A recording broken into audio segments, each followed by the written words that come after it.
ఉదయాన హైదరాబాద్లో అరెస్ట్ చేశారు. అయితే నాకైతే చాలా కొడతారు రాష్ట్రంలో ఉండే కార్యకర్తలు. ఎందుకంటే అతను తెలుగుదేశంలో పుట్టి పెరిగి తల్లిపాలు తాగి రొమ్ము బుద్ధినోడు. అతను వాడిన భాషకి ఫ్యాక్షన్ ఏరియాలో అయితే ఇప్పటికి అతను ప్రాణాలతో ఉండేవాడు కాదు. ఫ్యాక్షన్ ఏరియాలో అయితే ఇక్కడ కాబట్టి నువ్వు బతికి బయటపడ్డాడు. ఒక క్రూర మృగం, ఒక దుర్మార్గుడు వాడే భాష మాట్లాడాడు. దుర్మార్గుడు. ఎందుకు ఈ జిల్లాల్లో వాళ్ళు ఎందుకు సహించారు అది మేము జీర్ణించుకోలేక ఈరోజు అరెస్ట్ చేస్తే కూడా అక్కడ నాటకాలు ఆడాడు. అక్కడ డ్రెస్ చేసుకొని వస్తారని చెప్పి అందరికీ రచ్చికొట్టి ఫోన్లు చేసి ఆపేదానికి ప్రయత్నం చేశాడు. నేనేమంటానంటే నువ్వు గన్నవరం పార్టీ కార్యాలయం మీద చేసిన దాడి ఎప్పుడన్నా చూసామా? కార్లు తగలబెట్టించావు, మొత్తం ఫర్నిచర్ ధ్వంసం చేశావు, మనుషుల్ని చంపపోయినావు. ఆ కేసులో ఈ రోజు కంప్లైనెంట్ అక్కడ వాచ్మెన్, ఒక అటెండర్, అతన్ని భయపెట్టి దుర్మార్గంగా విత్డ్రా చేయించేదానికి ప్రయత్నం చేశాడు. ఈరోజు ఏమైంది? నీ బతుకు బయటపడింది, బట్టబయలైంది.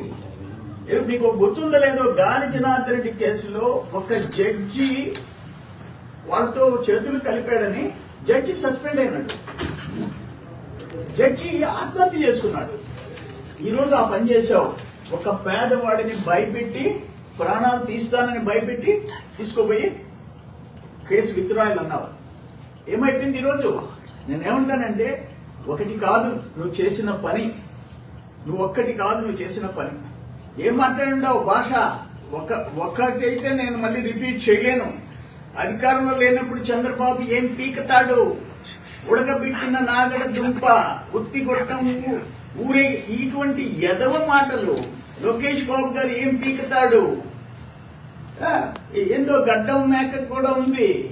ఏం మాట్లాడావు? నువ్వు ఒక మనిషి జన్మ, ఇదే మనిషి జన్మ. మనిషి మానవత్వం ఉంటే నువ్వు మాట్లాడిన మాటలు సహించరానివి. మానవత్వం లేదు నీకు. నేనేమంటాను, అయ్యా వంశీ తల్లి గారు, చెల్లి గారు, ఇంట్లో శిక్ష అయింది అతనికి.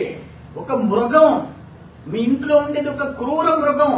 శిక్షించండి, మీరు కుటుంబ సభ్యులు శిక్షించండి. మీకు తల్లి చెల్లి బిడ్డలు ఉండారు, అన్నా తమ్ముళ్ళు ఉండారు. ఇటువంటి మృగాన్ని మీరు ఇంట్లో పెట్టుకొని ఉండారు. స్పేర్ చేసే మనిషి, చేయాల్సిన మనిషి కాదు. ఇది అన్యాయం. ఆఖరా నేనేం చేశాడు తెలుసా? నేను ఒక పెద్ద పుడింగి కదా, ఎవడికి లేదు మీసం, ఎవడు భయపడతాడు అని మాట్లాడాడు కదా. లోకేష్కి ఎవరు భయపడతారు, బాబు గారికి ఎవరు భయపడతారు, ఇంకా చాలా చెత్త లాంగ్వేజ్ వాడాడు. అరే ఫస్ట్ రౌండ్ లో పారిపోయిన వాడివి. ఫస్ట్ రౌండ్ లో ట్రయల్ బిహైండ్ పారిపోయి అమెరికాకు పోయి అక్కడ వీసా తీసుకొని ఇండియాలో వదిలేయాలని చెప్పన్న పిరికి బంధవి నువ్వు. ఇండియాలోనే వదిలేసే ప్రయత్నం చేసిన పిరికి బంధవు నువ్వు. మళ్ళీ వచ్చావు. ఏంటంటే ఏదో తెలుగుదేశం ప్రభుత్వం మా మాదిరిగా క్రూరంగా లేదు, అందుకని తిరిగి వస్తాం, ఇక్కడ ఉంటాం. వీసా కోసం ట్రై చేసావు నువ్వు, పారిపోయినావు. నువ్వు ఒక మనిషివే. నీకు ఫ్యాట్ ఎక్కువైంది, కొవ్వు ఎక్కువైంది, కొవ్వు. ఇప్పుడు ఆయన ఎట్లుందంటే టాప్ టు బాటం అట్టే ఉంది. ఆయన చంద్రబాబు చీటర్ కాదా? ఈరోజు సాక్షి పత్రికలో జగన్మోహన్ రెడ్డి స్టేట్మెంట్. ఏం కర్మయ్యా, ఎవరే చీటరు? నేను అడుగుతున్నాను. మద్యపాన నిషేధం అని చెప్పి జగన్మోహన్ రెడ్డి నెలకి 300-350 కోట్లు క్రేట్ కింద తీసుకొని దాదాపు 18,000-20,000 కోట్లు దోచుకొని మనుషుల ప్రాణాలు తీసావు. నాసిరకం మందు ఇచ్చి మనుషుల ప్రాణాలు తీసావు. నువ్వు చీటరా? చంద్రబాబు నాయుడు గారు చీటరా?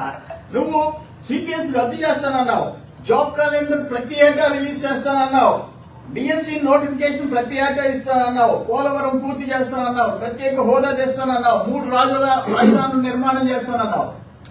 ఒక్కటి నువ్వు చీటర్ చంద్రబాబు అని చెప్పేసి మాట్లాడతావా? నీవెంత, నీ బతుకెంత, నీ లైఫ్ ఏంటి? తల్లిని చెల్లిని ఇంట్లో నుంచి దూరం చేసుకున్నాడు నువ్వు. తల్లి చెల్లి నీ గురించి చెప్పిన విషయాలు వింటే నువ్వు కూడా నీ దగ్గర ఉండే వాళ్ళు అట్టే ఉన్నారు. ఈ రోజు వల్లభనేని వంశీ అతను ఒక్కడు కాదు.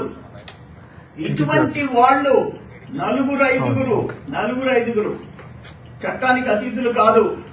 ఊచలు లెక్క పెట్టాలా.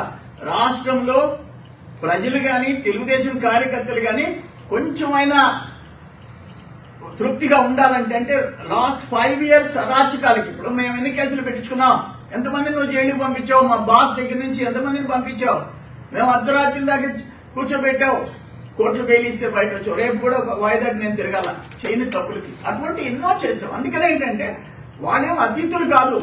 భారీ దోపిడీ చేసిన వాళ్ళు, భారీగా దుర్మార్గాలు చేసిన వాళ్ళు, కార్యకర్తల మీద చంపినోళ్ళు, కొట్టి చంపించినోళ్ళు, ఆస్తులు దోచుకున్నోళ్ళు, వాళ్ళు ఇంకా ఒక 4-5 ఉండరు.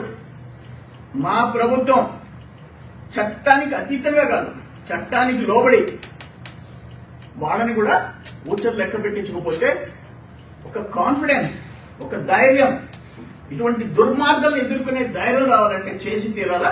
ఏదేమైనా ఈరోజు వల్లభనేని వంశీ జైలుకి పోవాలా. రాష్ట్రంలో ప్రజలు కోరుకుంటున్నారయ్యా, ఈ పశువు బయట ఉండకూడదు, జైల్లో ఉండాలా అని చెప్పేసి ప్రజలు కోరుకుంటున్నారు. మంచి శాస్తి అయింది. ఎట్లా పాపం ఇండియా నుంచి పారిపోవాలనుకున్నాడు, ఈ రోజు జైల్లో కూర్చోవాల్సిన పరిస్థితి వచ్చింది. అనుభవిస్తావు వంశీ, అనుభవిస్తావు. నువ్వు మనిషివి కాదు, నువ్వు మృగానికి. సార్ ఈ వంశీ అరెస్ట్ పై వైసీపీ నేతలు బొత్స, భూమన కరుణాకర్ రెడ్డి వీళ్ళు మీడియాతో మాట్లాడుతూ కక్షపూరితంగా ఎన్డీఏ కూటమి ప్రభుత్వం వ్యవహరిస్తుంది. మీరు ఏమంటున్నారంటే బొత్సాలు, భూమన కరుణాకర్ రెడ్డి మీరు ఆ బ్లడ్ టెస్ట్ చేయించుకోండి. మీకు మనిషికి ఉండాల్సిన బ్లడ్ ఉందా మీ బాడీలో? ఏం మాట్లాడుతున్నారు? ఆ రోజే చెప్పుతో కొట్టుండాలా. జగన్మోహన్ రెడ్డి దగ్గర నుంచి కనీసం పెద్ద సీనియర్ లీడర్స్, బొత్సాలు, ధర్మాన్లు, అక్కడుండే పెద్ద రెడ్లు కొట్టుండాలా చెక్కతో. తప్పు మీది. ఇది ఎక్కడ మనం రాజకీయాల్లో ఎక్కడ చూడలేదు. ఆవేశంలో ఒకరికొకరు ప్రాణాలు తీసుకుంటారు. కానీ మనుషులు వాడకూడని బాధ చెప్పండి.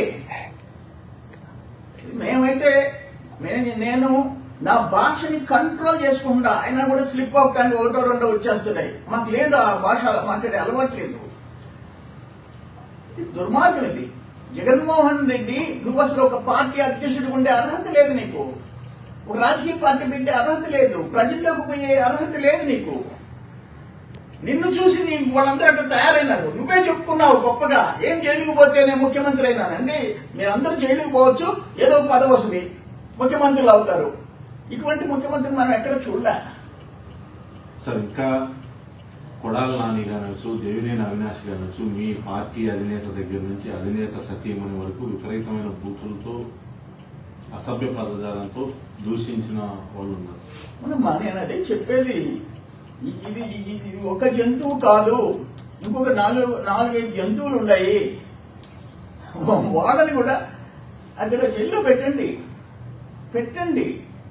కనీసం భావితరాలకి ఒక సందేశం, తప్పు చేస్తే తప్పదు శిక్ష అనే ఒక సందేశం. మేమేదో కక్షతో ఎవరంటే వాళ్ళ జోలికి పోమని మేము చెప్పం.